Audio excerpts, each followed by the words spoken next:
Caribbean অঞ্চলের দ্বীপরাষ্ট্র কিউবায় আবারও জাতীয় বিদ্যুৎ গ্রিড ভেঙে পড়েছে। এ নিয়ে শুধু জুলাই মাসেই তৃতীয়বারের মতো জাতীয় বিদ্যুৎ গ্রিডে বিপর্যয় দেখা দেয়। এতে রাজধানী হাভানা সহ পুরো দেশ এখন অন্ধকারে নিমজ্জিত।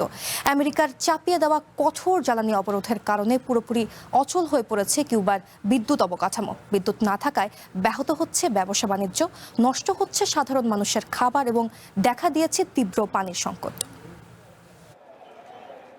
কিউবার রাজধানী হাভানা এখন এক ভুতুড়ে নগরী। রাজপথের ট্রাফিক লাইটগুলো পুরোপুরি বন্ধ। জুলাই মাসের প্রথম 9 দিনেই দেশটিতে বড় ধরনের 3টি ব্ল্যাকআউটের ঘটনা ঘটল।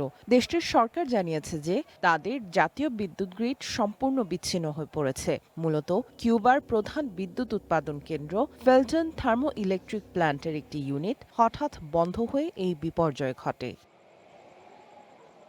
বিদ্যুৎ সংকটের এই ধাক্কা লেগেছে কিউবাবাসীর রান্নাঘরেও।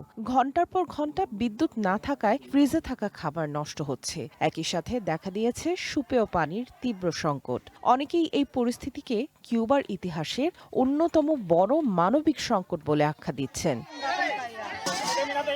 এবছরের জানুয়ারিতে ভেনিজুয়েলার প্রেসিডেন্ট নিকোলাস মাদুরোকে উৎখাতের পর কিউবার ওপর কঠোর জ্বালানি অবরোধ আরোপ করেন আমেরিকার প্রেসিডেন্ট ডোনাল্ড ট্রাম্প। ওয়াশিংটনের তীব্র কূটনৈতিক চাপের কারণে কিউবার প্রধান জ্বালানি সরবরাহকারী দেশ ভেনিজুয়েলা এবং মেক্সিকো দ্বীপরাষ্ট্রটিতে তেল পাঠানো বন্ধ করে দেয়।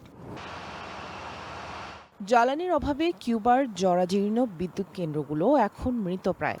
লোডশেডিং এবং আমেরিকার অবরোধের বিরুদ্ধে ক্ষোভে ফুঁসে উঠছে কিউবার সাধারণ মানুষ। রাতের আঁধারে রাজপথে নেমে হাঁড়ি পাতিল বাজিয়ে অভিনব প্রতিবাদ জানাচ্ছেন তারা। সামিয়া জান্নাহ, ওয়ান ইন্টারন্যাশনাল ডেস্ক।